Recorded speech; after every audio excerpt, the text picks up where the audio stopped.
welcome to Telling the Tale. I'm your host, Mitchell Farley Wolf, and as always, I'm joined by other host, Dustin Jackson. How's it going? It's going just dandy here with me today, Mitchell. I'm ready to hop into Minecraft Story Mode, Episode 6. Nope. 7 is what I meant. Yep. I had 6 written down in my notes, but I knew it was 7. Oh man, you had such confidence. I was ready to. I said 6. The flow. It was like right after what I said. We were really getting off to a good start. And now it's just all thrown off.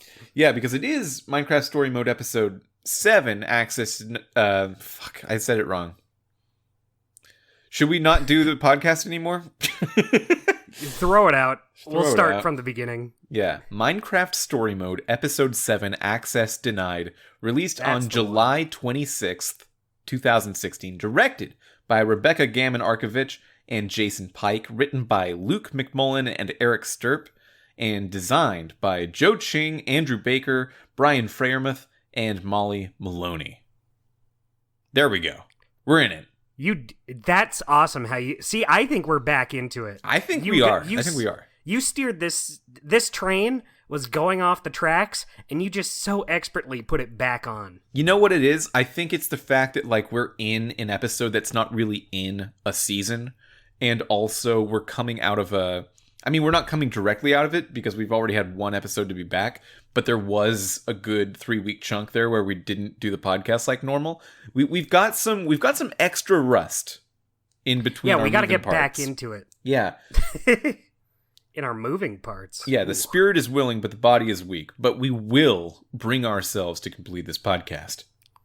Yes, I agree. Mitchell, how did you feel about this episode, about episode 7? So, here's a thought, and it took me until right now to kind of realize what we were seeing with this adventure pack arc of the season, which was that the first arc of the season, the main first 4 episode arc, the Witherstorm arc, was a send up of high fantasy stories. We had this Order of the Stone. We were meeting these people, going on Dungeons and Dragons like adventures. We had this D&D type party with Axel and Olivia and the tank and the crafter and the rogue and whatever, you know. So we were trading on high fantasy, which I think was a choice that probably made the most sense for tell an epic story in this otherwise purely mechanical world, because the world of Minecraft doesn't lend itself to fantasy more than anything else necessarily, right? Right. But in this second arc, we're not doing that anymore. Now it's horror.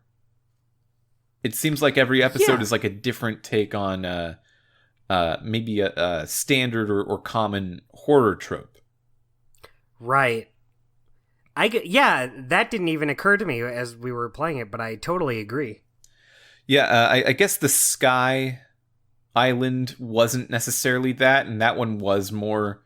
I guess it's the intersection between fantasy and horror, and it was kind of like, what if there's this Lovecraftian portal to another realm that you can't understand, and everyone's just acting very politically weird on this island, and it's up to you to feel like that's horrifying if you want.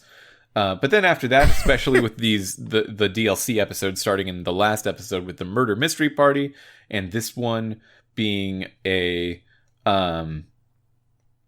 it's a body snatcher episode, right? If you haven't played the game, the control. We should actually talk about it because that is the point of this podcast, I suppose. But it's a computer that wants to kidnap people and make them more useful by its own twisted AI-produced definition of the word useful. Yeah. Mm-hmm. Yeah, that's basically it.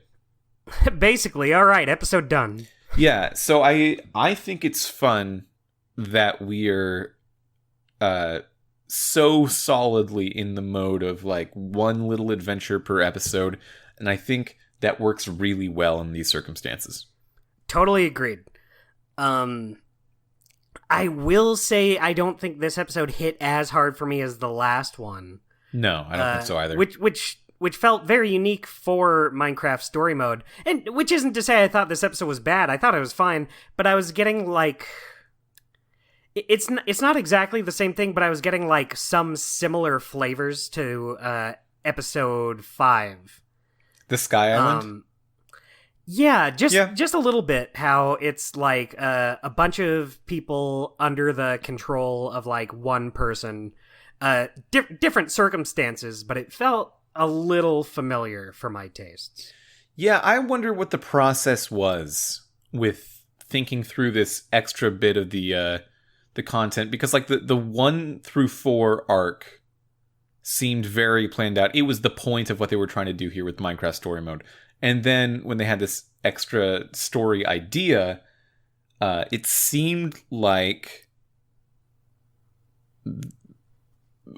I bet that the YouTuber cameos in episode 6 were like a big draw of why they wanted to do this thing. Because it feels like it completely changed the vibe of everything from the whole situation top down in that one episode. And then this didn't have that. And I do think it was missing that one quality of like, oh, this is weird. This like feels like DLC often feels in a game, where it kind of doesn't jive with the tone and quality of the main work, but it's still cool and expands it in a different direction that we haven't seen before. Yeah, totally. Like, I don't want to sound like I thought this was a bad episode. I still think the story was cool. It had some neat little moments. I kind of feel like it's too early to say. We haven't done the last episode yet, but I kind of have a feeling that the murder mystery episode is going to be my favorite just because it was so... Yeah. It had so many, like, new different things going for it that it really just stood out. But, you know... I think my 3 favorite episodes of the 7 that we've played so far are 5, 6, and 7, though. Yeah, I agree. The first 4, we've talked about it before, but the first 4 episodes feel a little too standard. A little like the Minecraft element is there, but it doesn't really stand out, and it kind of goes for some more fantasy tropes, which is fine enough. But these last few have been really capitalizing more on what Minecraft is. Yeah, and each of those in its own little way. Like in the last episode, it's capitalizing on the idea that Minecraft is, sometimes you forget about it, but it is an MMO. Yeah. It doesn't always feel that way, because you can do so much independently or just with a couple friends. But it's this social space as well. Yeah. A pre-metaverse idea of a video game social space. And all of those YouTubers being brought in to accentuate that feeling, I think really sells it. And this one is more well, on the one hand, it's mechanically about the redstone. Yeah. It's about what you can do with redstone in Minecraft and how it's basically a Turing complete system, so you can make any kind of computer you want. But also, it's just about the ingenuity of what you can do in a sandbox. Right, and I think that's cool. I'm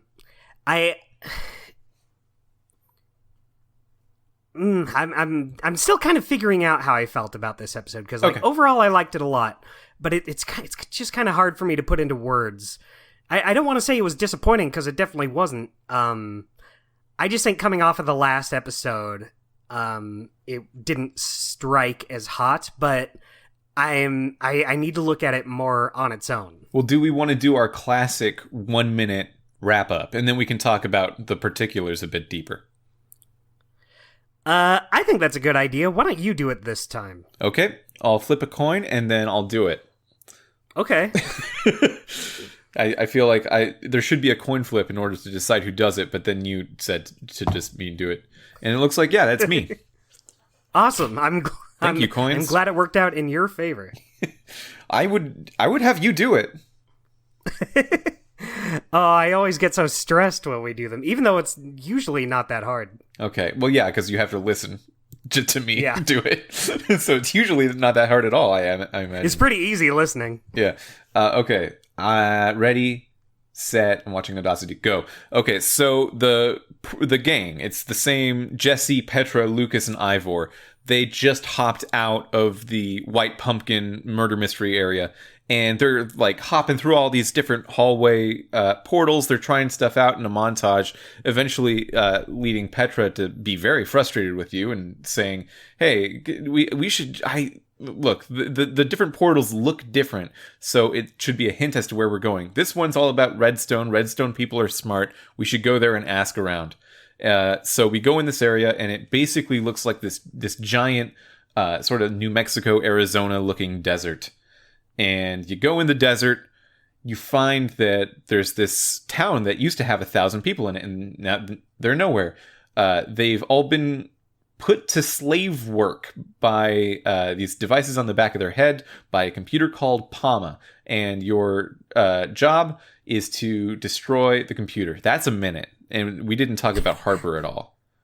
Yeah, you were cutting it a little close. I was wondering if you were going to be able to even do it. No, I guess I didn't. Man. But yeah, well, you got the broad strokes. The gist of it is you got to stop this computer, and it's not just the people that have been body snatched with these devices in the back of their head. It's the chickens and the skeletons and the zombies. All the mob enemies have been controlled by PAMA, and yeah, Harper is a big part of that I didn't talk about at all. How do you feel about Harper as a character? I like Harper. I like the idea of someone who they kind of drive this home later, but she really is a parallel to Ivor. Yeah, someone who's trying to do something that might be for like a greater good, but ends up just going out of control and basically just dooming their realm. I'm also a huge fan of her voice actor. Oh, who is it? It's Yvette Nicole Brown, who I don't know who that is. You might recognize as Shirley from Community. Or you ever see Drake and Josh? A little. I dabbled in the Drake and Josh. She's the theater manager in Drake and Josh. Oh, okay. Yeah. Yeah, see, that one I knew. That's weird. That's kind of wild, actually. But yeah. Yeah, she's great. And she plays Harper here. And Harper, unlike most of these, the citizens of particular worlds in this world-hopping arc, she's seemingly going to be part of the next episode, too. Yeah, I like that. I thought, Harper's not like a super funny character, but I think it's, I like her enough. Yeah. I like her whole deal. Yvette Nicole Brown is very funny, so it does, to me, feel a little bit like they're wasted, they're wasting her potential there.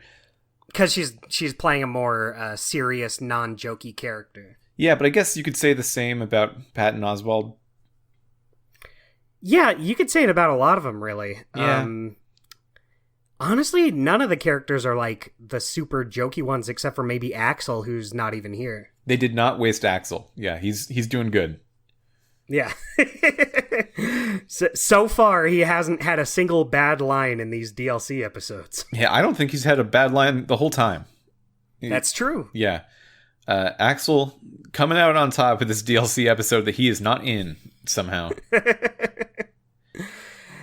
How do you said you like Harper as well? I like the concept of what they're doing here with Harper. Yeah. The deal with Harper is that she is a Redstone scientist that created PAMA, which was originally just a small computer that was PAMA stands for PAMA, Prototype Automatic Maintenance Assistant.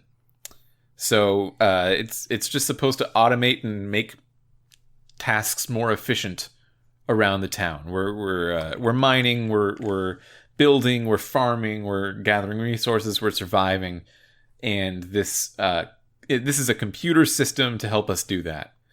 But of course, it goes out of control.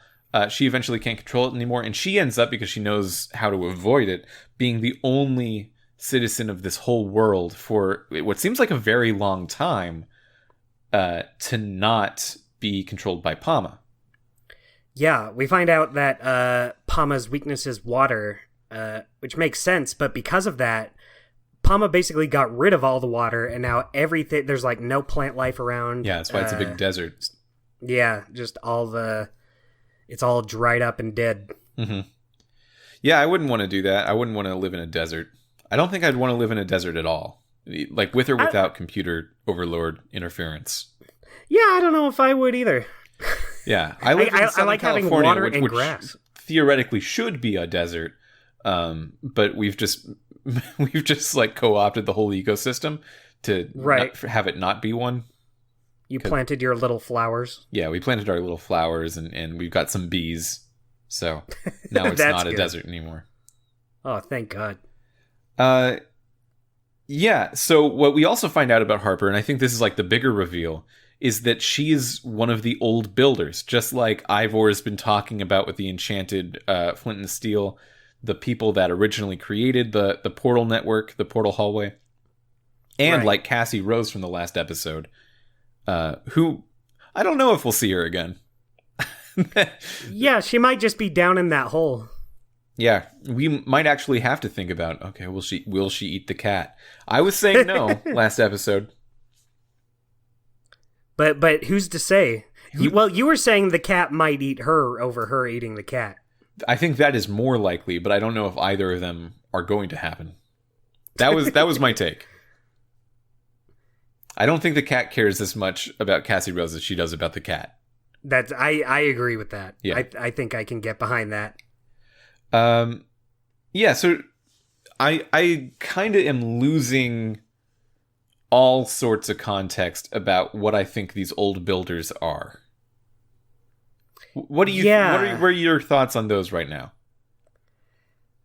Did they really say what the old builders did besides building this hallway?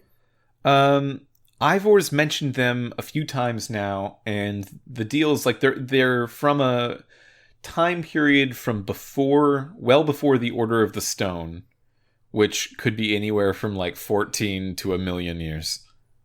Right. And they, like, a lot of the temples that you'll just find out and around are from them. Mm. That they are the group that built some of the like already standing visible architecture of the world.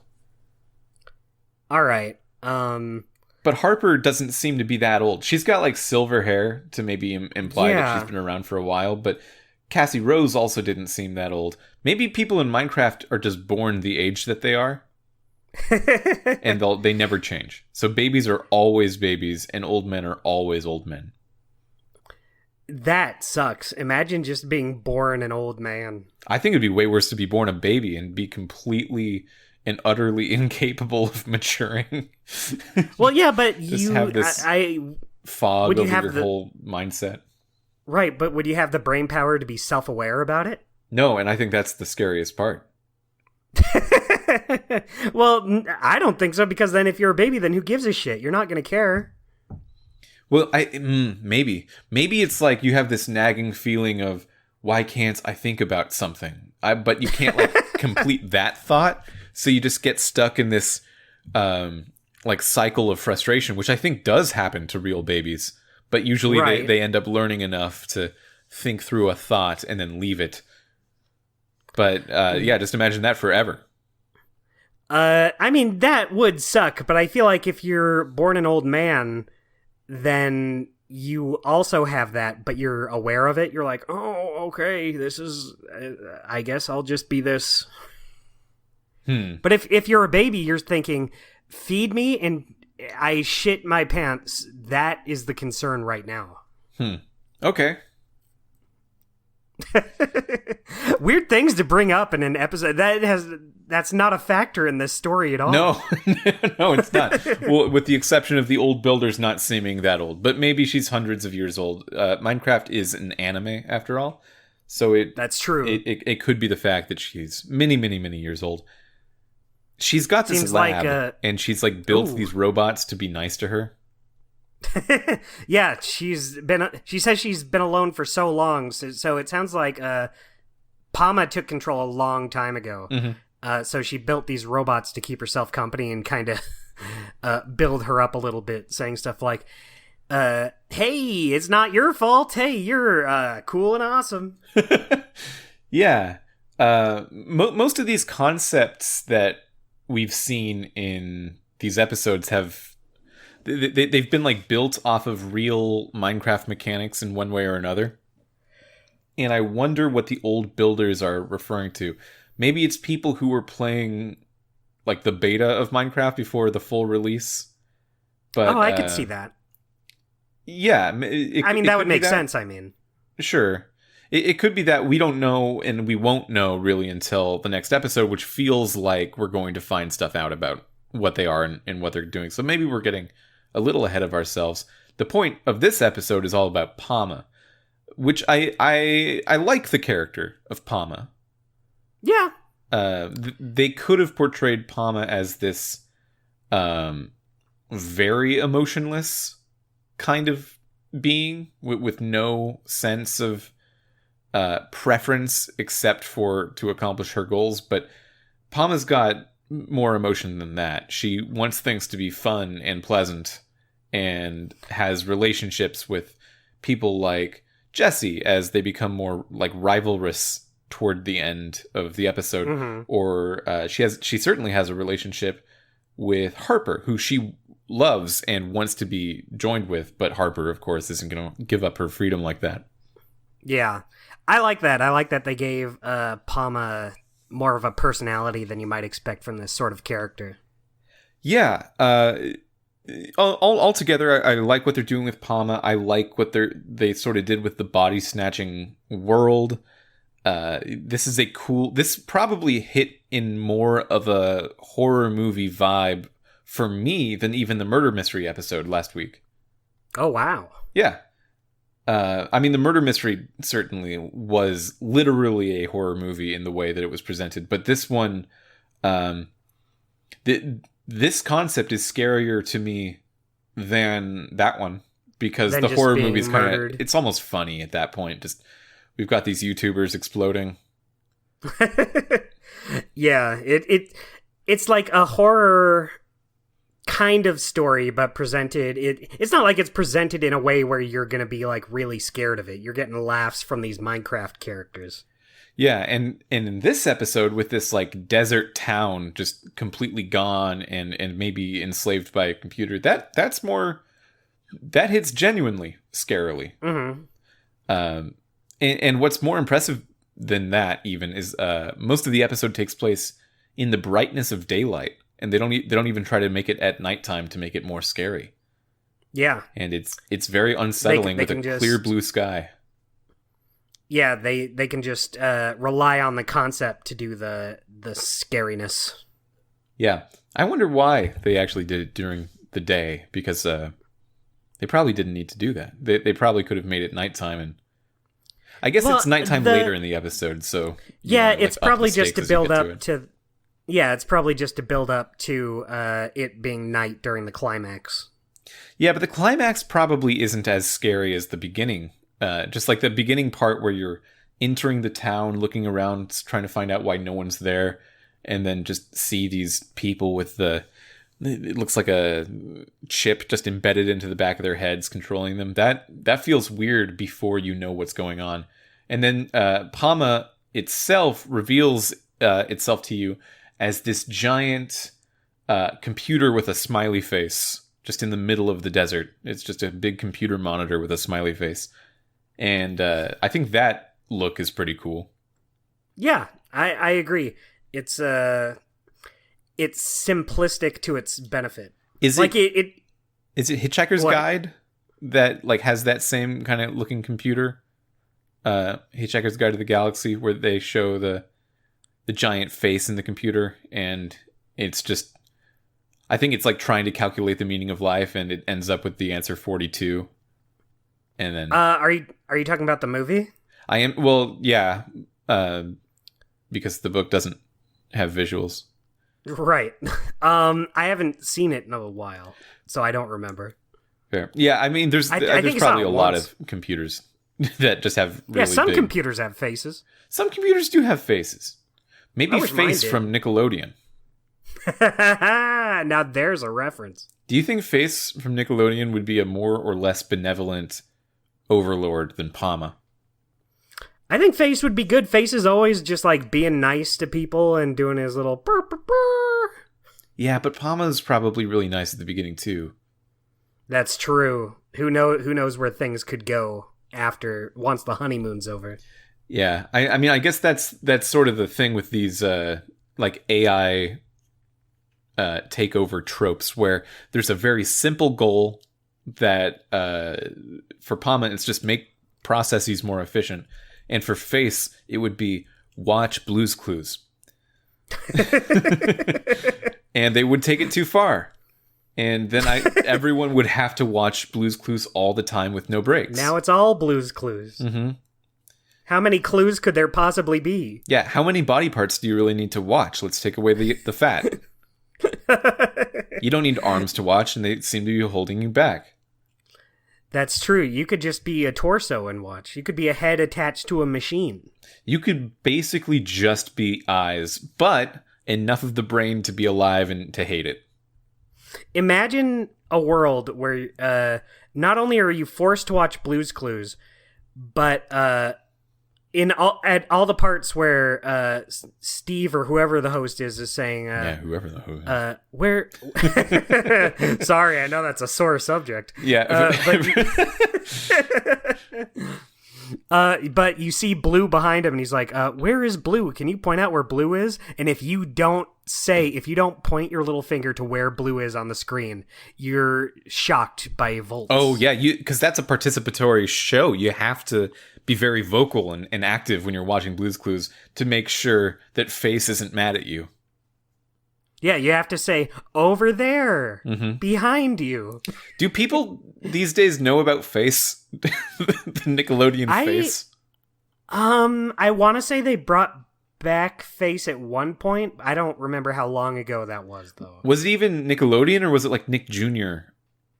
It was Nick Jr. Oh, okay. It was yeah, their I little, bet it's a preschooler small group of people that actually remember Face.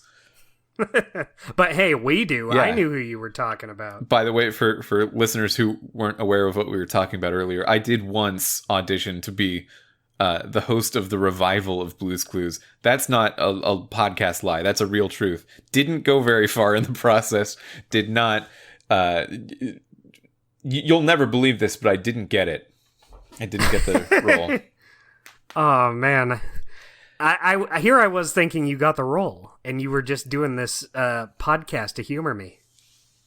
I still am just doing this podcast to humor you, but right, no, that part's I didn't true. quite get the role.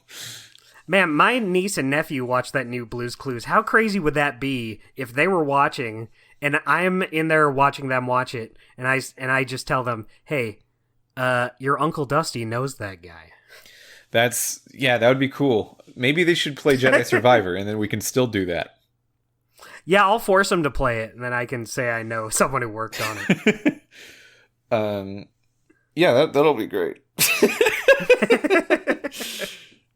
Yeah. Where were we in the episode? What else happened? I think we were just talking about Palma. What else happened? Okay, so Petra and Lucas get palmed up at one point. Yeah. And you can choose, you have to choose, because it's like a quick action, which one of them you're going to splash water on, and then the other one gets taken away for the rest of the episode. Who did you choose? I chose Petra. I chose Petra too just because I like her over Lucas, so I wanted to have her there. But the more I thought about it afterwards, the more I thought it might have been a good bookend, because the episode kind of starts with Petra's fed up with all this shit. I feel like maybe it would have been nice to bookend the episode with Petra being the one you're fighting in the climax because of it. Yeah, I think so too. But, you know. Well, yeah, so the episode starts with Petra getting really annoyed that Jesse seems to be calling all the shots, but you don't really actually see that. That's just happening in the montage. Right. So from my perspective, it feels kind of like an unearned argument a little bit. Right, I kind of agree, just because we don't really see Jesse. Like, Jesse is the main character, but we don't really see Jesse, like, giving orders on what to do to everybody that often. Maybe if we saw a little more of that in previous episodes. Yeah, I think this is another instance of them wanting to do the kind of, like, inter-party, intergroup struggle and power play politics that The Walking Dead does constantly in a more kid-friendly way. But this is, and we've talked about this with past episodes in the series, especially with the first arc of Minecraft, where it's just, it's not coming across as deep or full of an argument that The Walking Dead usually does. And I think that's because it's supposed to be kid-friendly, and it's because it's supposed to be more easily digestible. So you do have these things where in The Walking Dead, there'd be like this really complex emotional grab with trying to get you to think about the goals of one non-playable character versus another, and how you, in the world, just trying to survive on your own, could possibly deal with that. And they've kind of simplified it to a point where Petra just says, I'm angry at you for doing this thing you didn't see. You, the player, didn't see. How do you feel about that? And it succeeds in making it simple enough that I bet any kid playing this would get the idea of, oh, my character might be being too bossy. Okay, that's a simple enough thought. I can get on the board with that being the problem right now. But also, it especially for non-children, that I am ashamed to admit that I am a non-child. Oh my goodness. Yeah, it's really gross. It feels a little bit like, well, you're just pulling a problem out of nowhere, and like I can't respect that as much as when I see or can be convinced that there has been a real problem that I've been perpetrating. Right. And I agree, and I feel like they could make that work. Because at this point it feels like Petra is just fed up. It's not necessarily that Jesse is the problem. It's that she's fed up with being in this hallway trying to find their way home. Yes. And I feel like that could make her lash out and get accusatory at things that may not be the case. But they don't really have them acknowledge that at all. Well, so you have really dialogue choices that I think do kind of go a little bit more in there. And I picked some of them, but for the most part, I was trying to be like, no, you're having a real feeling. Let's think about it. Let's talk. And if you have an idea for what we should do next, which Petra does, it's her choice to go to the Redstone-looking portal to find the world of Redstone. You can you can trust her or not. Right, and I did. I also just wanted to be like, whoa, okay, let's cool down. Let's just we'll do what you think is best. But I do feel like they should have had Petra say something like, sorry, I didn't mean it. I'm just, I'm fucking sick of these doors. She should have said that. Maybe not word for word. I don't know. Maybe that's just how she feels. Yeah, they're allowed one F-bomb in Minecraft story mode. Blue's Clues would be a very different show if they took up their right to the one F-bomb. They get one per season. There's one episode per series where Steve can just get way too upset. It's like, fuck Mr. Salt and Mrs. Pepper. I've had it with this. Sorry, I'm having a tough, tiring day. Mr. Soap, I don't want to go to the bathroom right now. I have no desire to go to the bathroom. Stop telling me to. I'm sorry. It's just these clues have been everywhere, and I haven't been thinking straight. I didn't get a lot of sleep last night. I didn't know that Blue wanted to take a bath. I'm gonna drop the F-bomb. Forget about it. Oh, no way. Yeah, Steve would never say that. I do like the idea of him. Just forget about it. I love the idea of him warning everybody first. Back up. I'm about to drop the F-bomb. And everyone in the house, which just all of his furniture is like, I don't like this. I don't like this side of him. Steve, this is not you. We know this isn't you, so we're like, we understand that you're in a bad place right now, but just think about it. Shut up, clock. That was so casually mean. Just shut up. Yeah, I probably shouldn't have been on that show. You would have had some creative decisions. Yeah, and like, I bet slippery soap is hard to work with. Yeah, you can't really blame him. You weren't there. Yeah. So, anyway, I don't want to talk about Blue's Clues anymore. This episode really doesn't have much to do with Blue's Clues at all, if you think about it. Yeah, not a whole lot. It's hard to think of what else really. It's a pretty straightforward episode. One thing I liked is so after Petra and Lucas get captured by Palma, she brings you to her lab. Harper brings you to her lab. And you get to put on a headset, and this is a cool little thing where you can get to jump between like different zombies and skeletons. That was fun.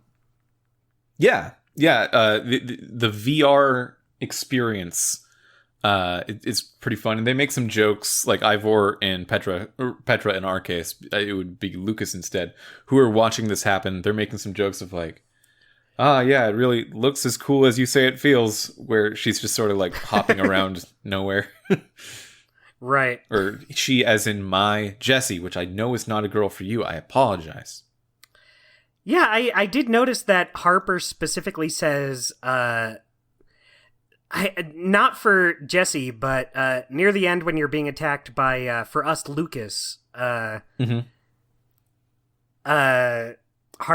says, she says them. Right. Yeah, I guess so they didn't have to record two different lines. That's good. Oh, speaking of two different lines, a very interesting bug happened in my episode for just a split second. Oh. I got one Patton Oswalt line for Jessie. That's crazy. It was just the wrong Patton...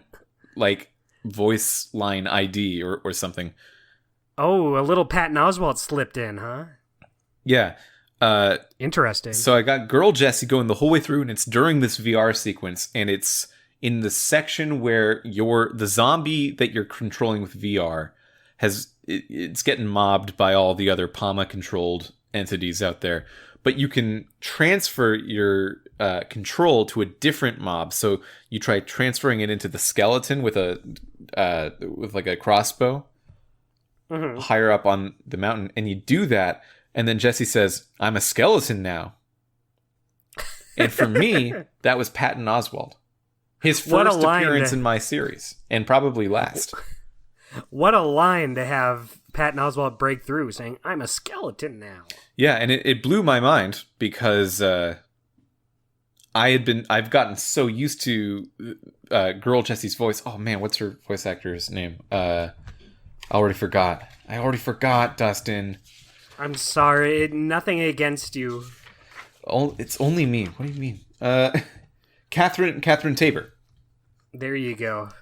Yeah, so Catherine Tabor. There we go. I'm glad I have my notes in front of me. They're very helpful.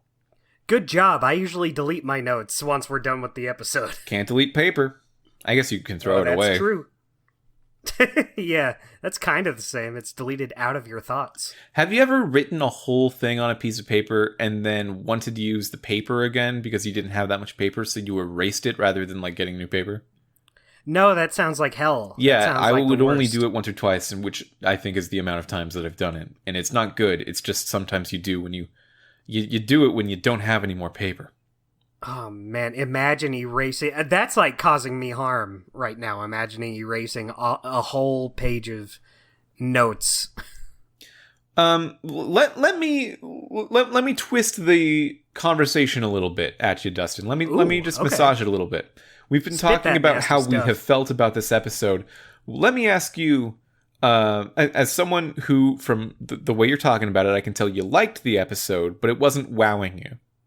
It didn't blow me away, one might say. And would you say episodes like 5 and 6 in comparison maybe did more to do that than this one? Yeah, I think so. Okay. I'm a little on the fence if I prefer episode 5 or 7 over the other. Because both are good episodes. More than either. Yeah, 6 I thought was great. I thought it was very fun and unique. But 5 and 7 I'm kind of... Because both are good, I'm just wondering... And they're not the exact same plot, but they have similar kind of beats. So I'm just wondering which one I preferred of the two. I want to say 5 because it was more... I also kind of like that setting more than the desert. I don't mind desert settings. I actually like desert settings of video games and stuff a lot. But I think... The Sky Island is more unique. Exactly. Like, you're not even in the desert for that long, and what you see of it is it's just... Yeah.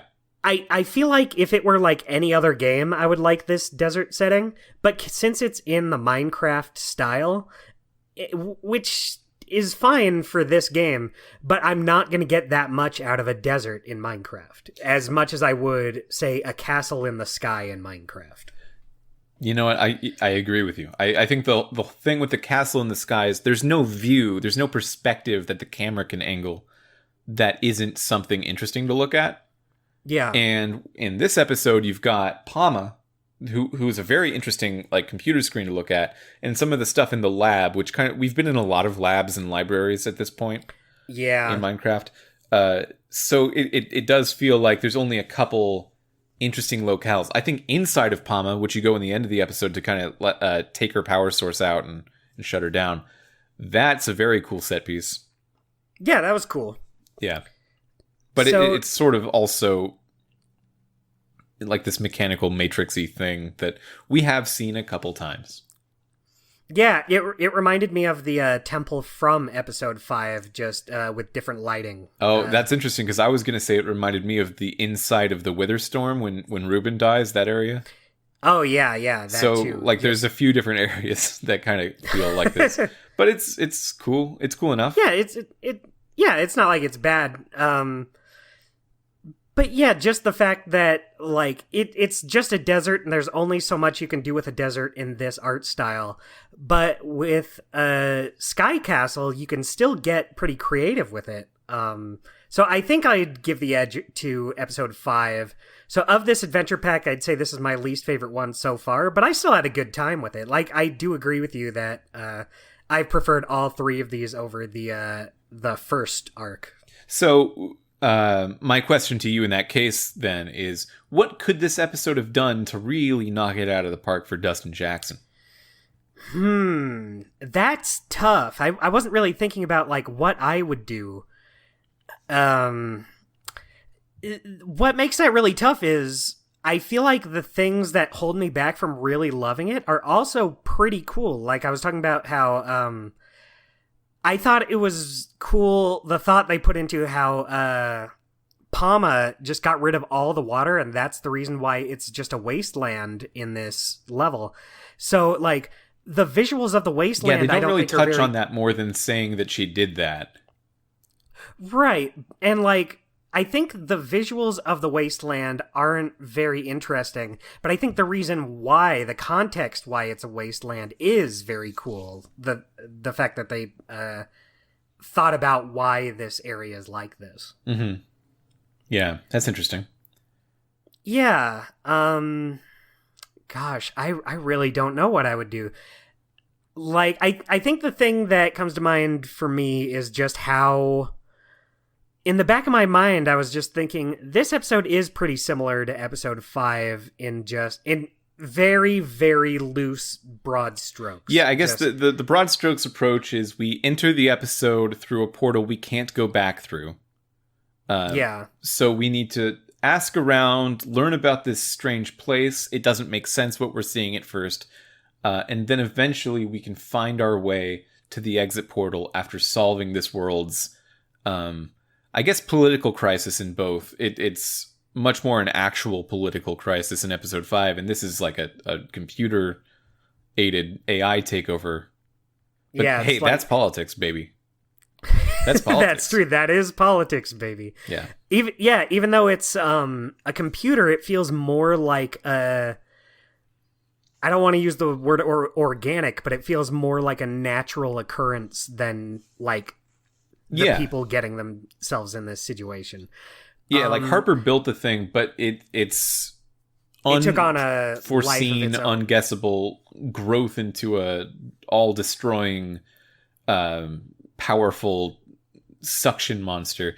That kind of you couldn't have seen that coming. It feels as much evil as like a hurricane coming in feels exactly. But yeah, like one of the big conflicts of both episodes is the people who live in this biome under the control of something or someone. So yeah, it's a lot of big, broad similarities that I feel like maybe makes this episode not stand out as much as it could. So I feel like the problem is just in the concept itself. Problem in quotes, because I still feel like it's good. So I feel like maybe there really isn't a whole lot you could do without just totally changing what the episode's about. I don't know. I like Palma as like the central force of this episode. We have had episodes where we learn like a lot of more characters. We deal with a lot of characters at once. I think about how many YouTubers we had to learn about in episode 6, and each of their personalities, except maybe like one or two of them, if we can be honest, kind of came across in the script.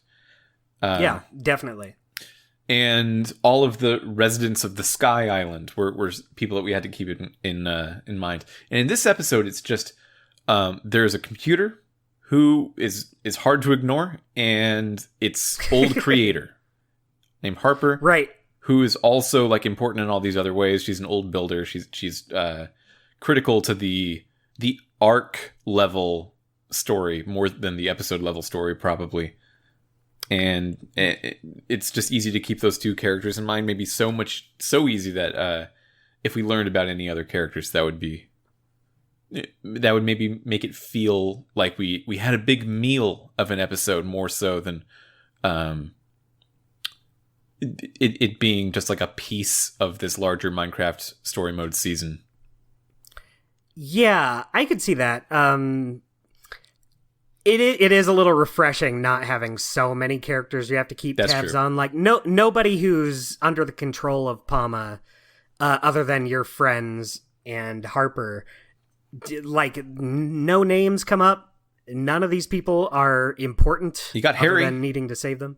That's true, Harry. But the real Harry only really comes into play later at the end, and it's just to yeah, just to be like, whoa, Harper, what the fuck? So Harper has a robot that she's named Harry that she's programmed to say, Harper, you are good. There's no problem. Don't feel guilty. You're good. Do not worry about it. Don't worry about it. Anyone could have built Palma.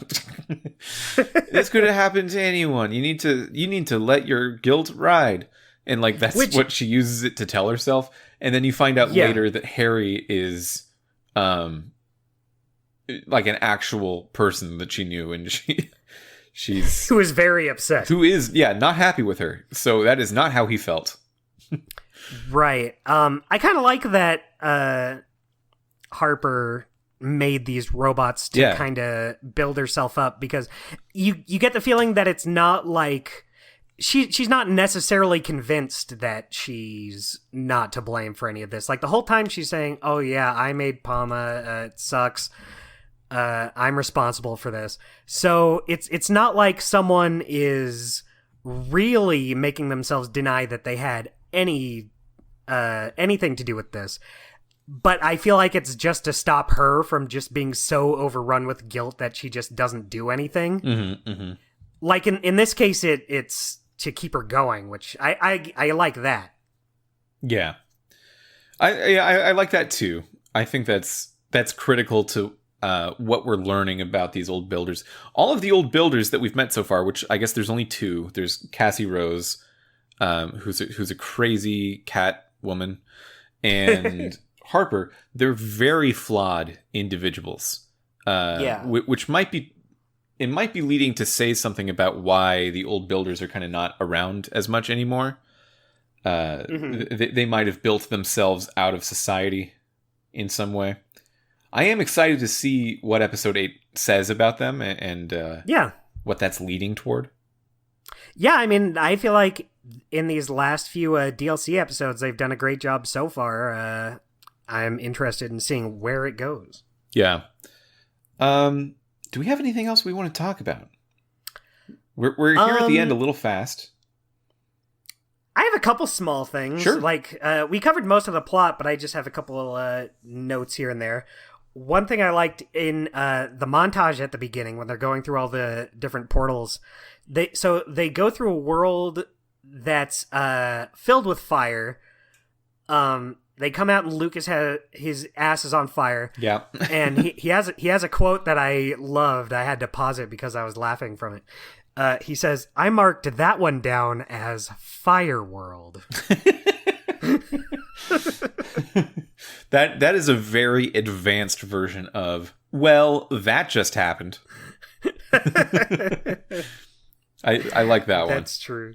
In fact, the first thing you do in this episode is mash mash a button to pat Lucas's butt down. That's true. That's the first thing you do. That's the first. Yeah, it's a good hey, get ready for this episode. But don't worry, patting butts does not come back, so this moment can stand on its own. Yeah, don't worry / my condolences, as the case may be, but that is the single instance of butt pattery in this episode. And it's gonna stand out so much you're gonna bring it up on a podcast. Yeah, it's like the F-bomb in Blue's Clues. You're allowed to do that one time. But you have to warn everybody. Everybody back up. I'm about to pat Lucas's ass. Another little thing I liked, when you are in the zombie body and Harper's like, you're trying to let Harper know that it's you in there and not just one of the mindless zombies. Mm-hmm. You can choose to do a little dance. Did you do the little dance? I did I flailed my arms. Oh, okay. I did the little dance, and he does the Guybrush dance. Oh, that's great. Okay, that's what I thought you were going to say. I didn't think about that at the time, but yeah, this is the second instance of Jesse doing a Guybrush dance. Yeah. I love any time that reused animation cycle pops up. I wonder if it is actually reused, because I would be very surprised if the Minecraft body rigs used the same skeleton as Guybrush's model to animate from. Yeah. It's possible they just totally reanimated it just doing the same dance. That might be more impressive. That would make it, intentional. We need to have this dance here rather than just saving time on animation. Yeah. Remember when Super Smash Bros. Wii U was coming out, and they showed the Pokédoll, the substitute Pokédoll that Greninja uses. Oh yeah. And it was weird because the Pokédoll was way more high res than the whole rest of the game. And it just looked like a real cloth doll. For some reason. You could see the fuzz. You could see the fuzz on a very small level, and we were all kind of still getting used to Nintendo doing HD anything, so right. It felt new and strange. That Guybrush dance I feel like it's that for animation, where the entire rest of the game was animated in a good and impressive, but also blocky and Minecrafty kind of way. But then sometimes we're just gonna break out the old Guybrush dig. And it feels different. It feels cool. You get to watch this whole dance. I love it. It's the Greninja down B of Telltale games. That's exactly what I was going to say. I was going to say it's more like the new Benang, but I like yours better. Yeah, it is like the new Benang because probably they can't render a can of anything to look like a can of something in Minecraft. Doesn't work. Right. I kind of wish they tried, though. Yeah, maybe you could either have it be a can, in which case it would just be like two yellow blocks on top of each other and we wouldn't recognize it even if it was there. Or Right. it could be what items sometimes look like, which is like the thin like pixel art thing. Ooh, Maybe that'd be fun. Maybe they could have done it. Yeah, they could have gotten like the label and the cap on there enough to like let you could guess what it is. Yeah, if it was like a blue label part of the middle of the cylinder and then like an outline of a banana on it, that might be abstract enough that it could fit with that many pixels. Maybe. Right. Or with like the letter B on it. Because sometimes they'll have something with just like a single letter on it. Yeah, I feel like that would work, and now I think less of the season as a whole for not doing it. Yeah, well, we'll have to yell about it more next episode. Is there anything else we want to hit on? I think that's all I got. Yeah. Oh, yeah, I found a bit of a bit of a writing note, a bit of a snug bug. Ooh, snug bug. Jesse referred to Harper before learning Harper's name. Did you notice that? Ooh. I didn't notice that. That's a blunder. That's a blunder. Yeah, it's when Harper shows up in the middle of the desert with Palma's screen to like save Ivor and Jesse. And Jesse's like, Harper! And then later on, when they actually get into Harper's lab, Harper's like, okay, who are you? And Jesse goes, I'm Jesse and this is Ivor. Who are you? And then she says, I'm Harper. So she learns Harper's name later after having already said Harper's name. Just a little nitpick. Just a little nitpick. Jesse should have been like, yes, I guessed it right earlier. I just call people Harper sometimes. I'm glad this time it actually paid off. Yeah, it's kind of how this podcast got started, because I just kept yelling in Discord servers, where's Dustin? And eventually one happened to be there. I'm Dustin. I'm here. Hello. Hello. Oh, one other thing I forgot. It seems like Ivor might have a little thing for Harper. I like that. Yeah, that's true. He keeps calling her intriguing in a gross kind of way, but enough for Ivor to seem more sweet than usual. I like Ivor having feelings. Yeah, I do too. And Jesse kind of brings that up too when Ivor expresses that he wants to save Petra and Lucas. Jesse's like, oh, you actually care about those people. And Ivor says, yeah, I've got some secrets I'm not showing about my feelings. Yeah, I like that, because in the first act, they really go into Ivor, like, it turns out what Ivor did, the shitty thing Ivor did was for a somewhat good, in quotes, reason, but even then he just kind of feels like an asshole, and I really like that they're going the extra mile for making him feel like a more developed character than just some guy who did something shitty. Yeah. Oh, you know who we have to talk about. Oh, who? Soren. Why do we have to talk about Soren? Okay, so you might have missed it, but there's I might have missed it. There's a fairly critical Soren reference here, and there has been for the last 2 episodes as well. In the Sky Island, the ruler, what's her name? Like a Cleopatra person. What's her name?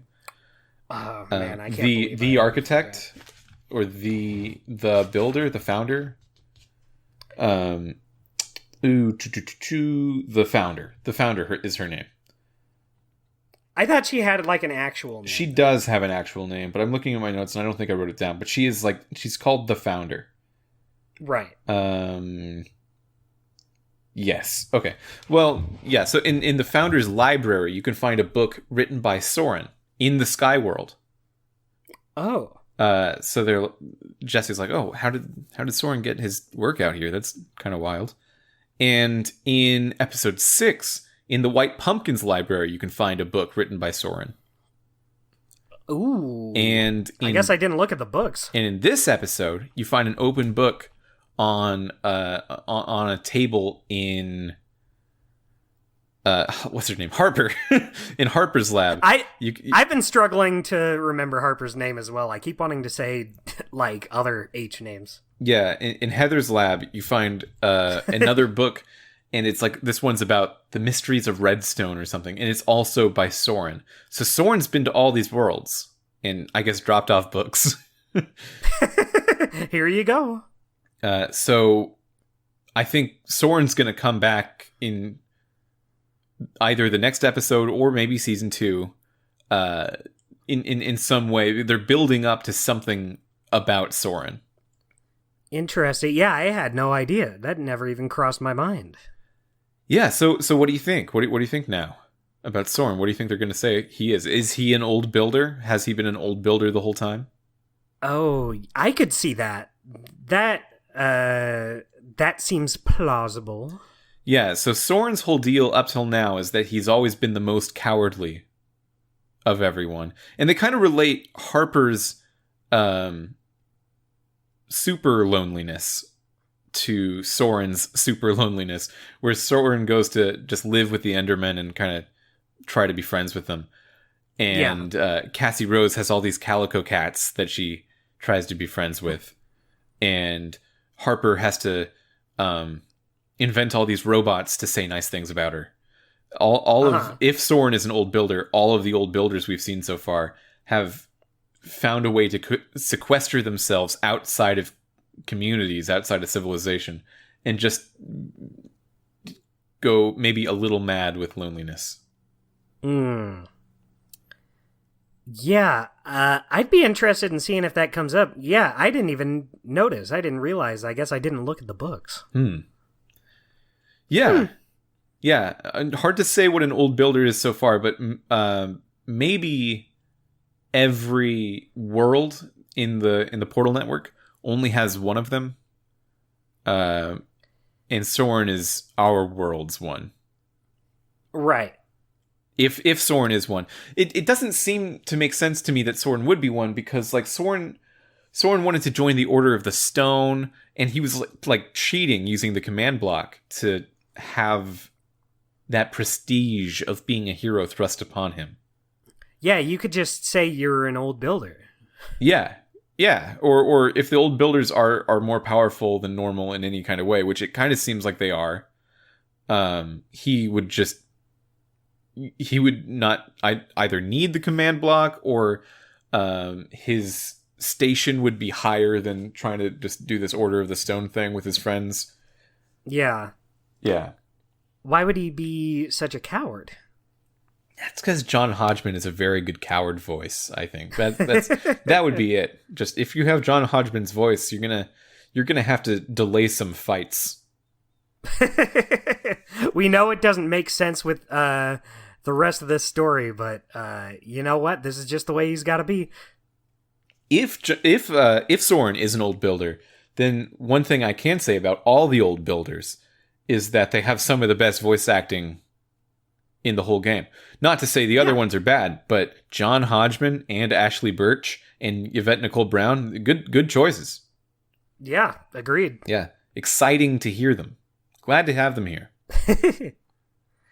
Yeah, I like that we're getting... It's interesting having them venture outside of... I brought this up before, but it's interesting to me how this one has so few of the Telltale regulars. Like, this one's more like a lot of big voice actors. Not that the others aren't big voice actors, but, you know, they have their stable of actors they bring back a lot. This one as in Minecraft Story Mode as a season? Yeah, Minecraft Story Mode as a whole. Yeah, I think we've heard very many of them at all.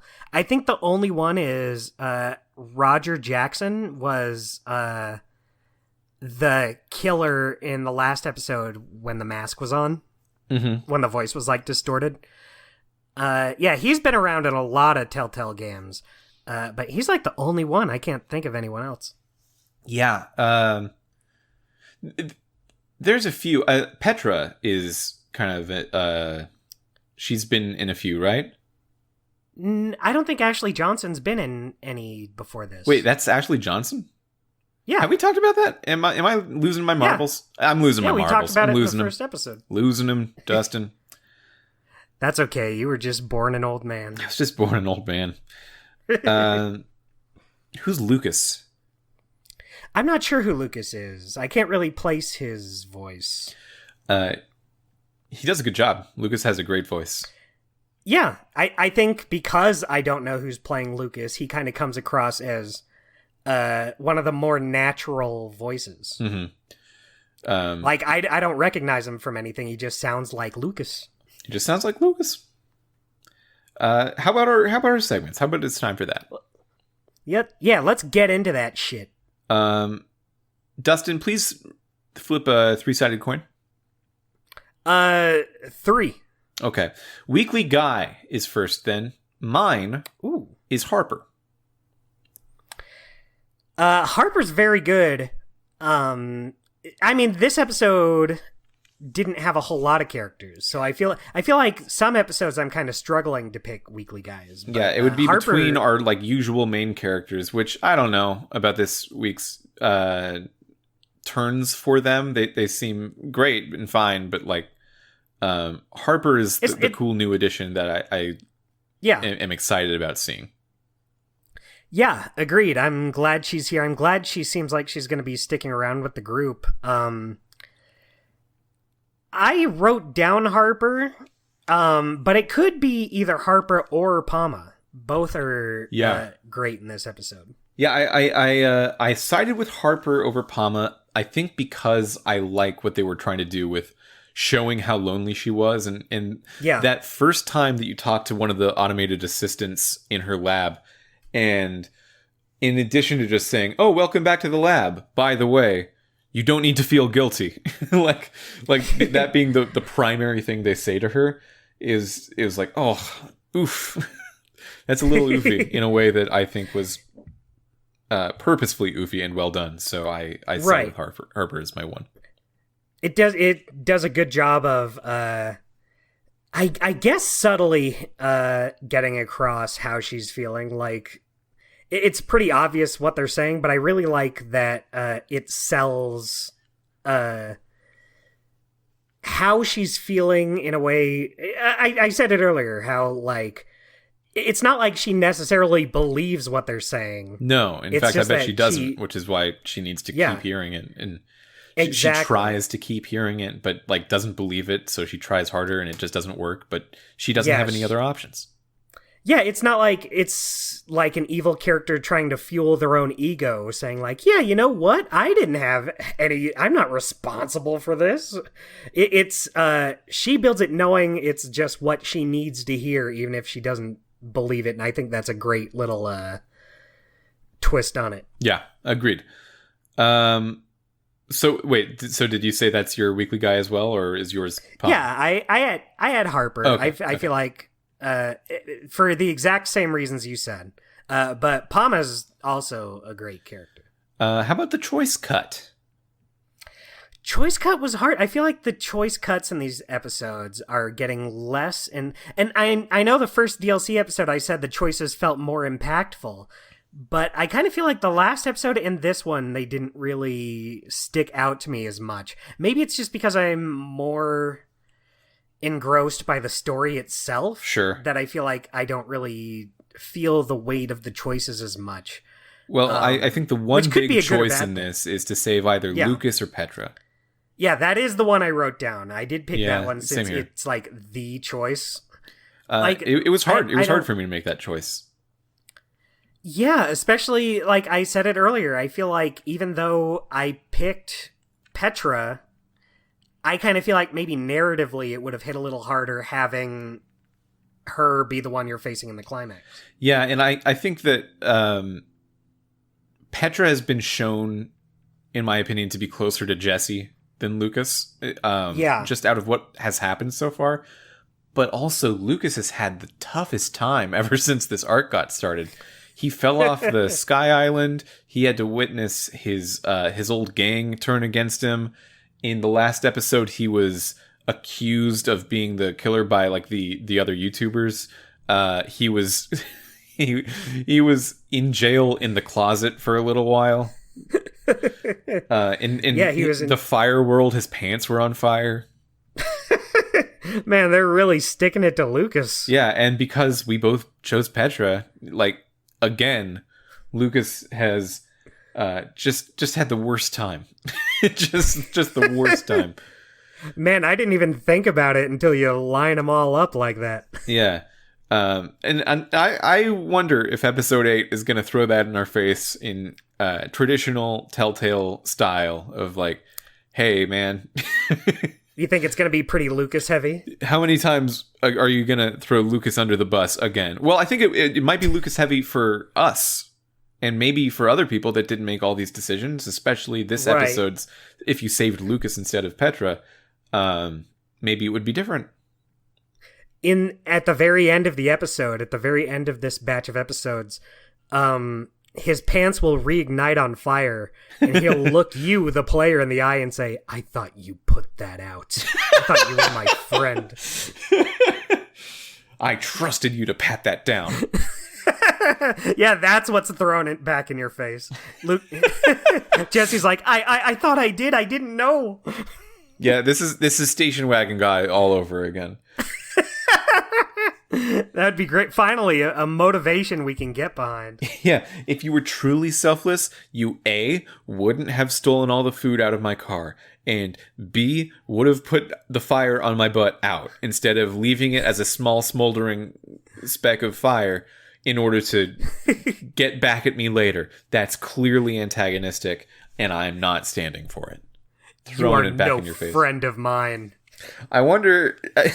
Well, now that I think about it, actually, the patting his butt to put the fire out thing, that was a QuickTime event. So theoretically, you could fail it. What if you didn't do it? What if you just? What if you didn't put his butt out? In the choices, it says you and 0.5% of other players failed to save Lucas. You let his butt burn. Oh man, that's the first time I've actually really, really missed the choice percentages that we often see at the end of the episode. Minecraft does not have that. Yeah, well, it did have it, but because the servers are down, we just can't see them. Sure, yeah, it used to have it. Now the servers are down, we can't do it.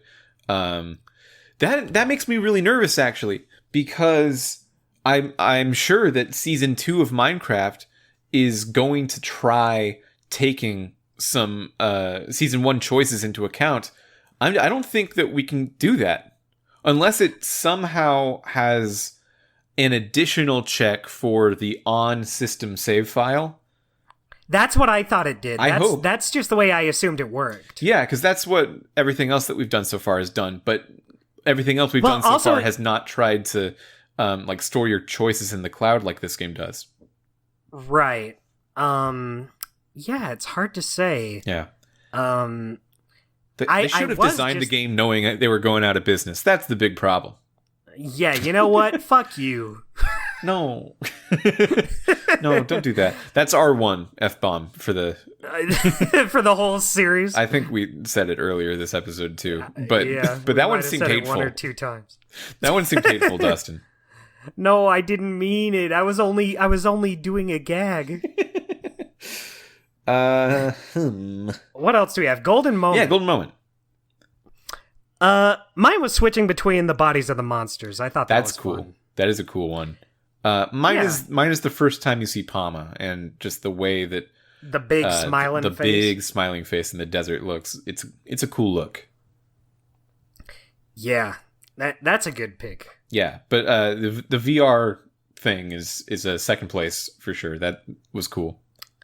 Yeah, I just don't think... Correct me if I'm wrong, I don't think we've done something... I mean, we've done characters going into other characters' bodies, but I kind of like that you could just jump, like, between them right there. Between different people. Yeah, I mean, not in any kind of way that adds much creativity to, like, the way you go through it. It's always... There's one correct option. It's a very it doesn't linear really matter. Experience. But it is cool, and it lets you play as a different character model for a second. Yeah, I liked when you got to be the skeleton. Yeah, I liked when Patton Oswalt told me I'm a skeleton now. Yeah, your character literally jumped bodies. Yeah. I wonder what kind of bug that is.